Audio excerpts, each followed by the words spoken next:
কি ফায়দা আছে? তোমার মধ্যে কি আকর্ষণ রয়েছে? তোমার মধ্যে কি পাওয়ার রয়েছে? তোমার মধ্যে কি নূর রয়েছে? এই পাথর থেকে আমরা জানতে চাই। পাথরটি জবাব দিবে আমার ব্যক্তিগত আল্লাহ নবী নবী মুহাম্মদুর রাসূলুল্লাহ, আমি পাথরের গায়ে সমাধান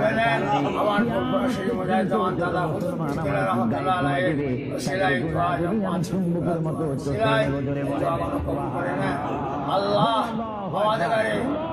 ইমানের সাথে রাখবে, ইমানের সাথে মউত দেবে, খায়ের করবে না।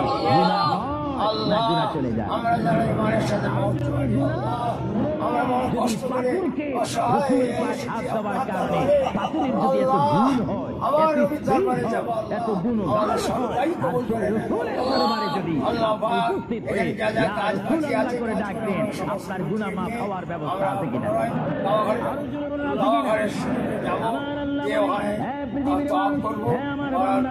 তোমরা দুনিয়ার মধ্যে গিয়েছো, আমি তোমাদেরকে দুনিয়ার মধ্যে পাঠাইলাম।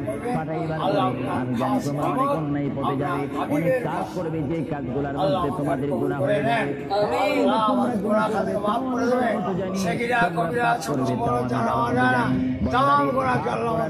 গুনাহ করার পরে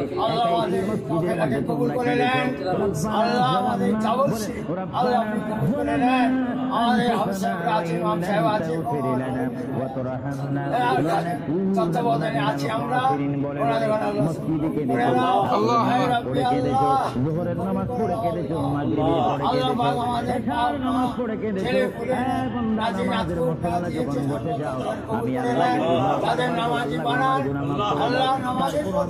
গুনাহ করে নিই। তারপর তোমরা নিশি রাত্রে যখন ঘুমে যায়, তোমার বিবি যখন ঘুমে যায়, তুমি নিশি রাত্রে ঠান্ডা পানি দিয়ে ওযু বানিয়ে নামাজের মশলা বসে তুমি আবার যখন ডাক দাও, পৃথিবীর কোন মানুষ আমার গুনাহ সম্পর্কে জানে না, তুমি আমার গুনাহ সম্পর্কে জানো। আমি এমন গুনাহ করেছি আমার বিবি জানে না, বিবি গুনাহ করেছে আমি জানি না।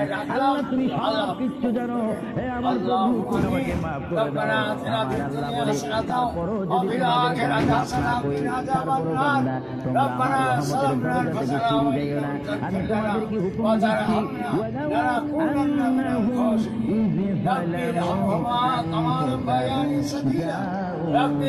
বান্দারে যদি গুনাহ করে ফেলো, আমার রহমত থেকে ফিরে তুমি চলে যাইও না।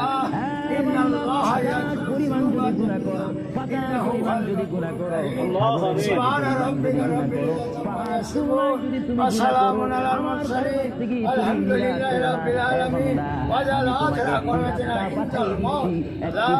তুমি দেখাই দিচ্ছি সেই পথটি কোন পথ তোমরা জানো।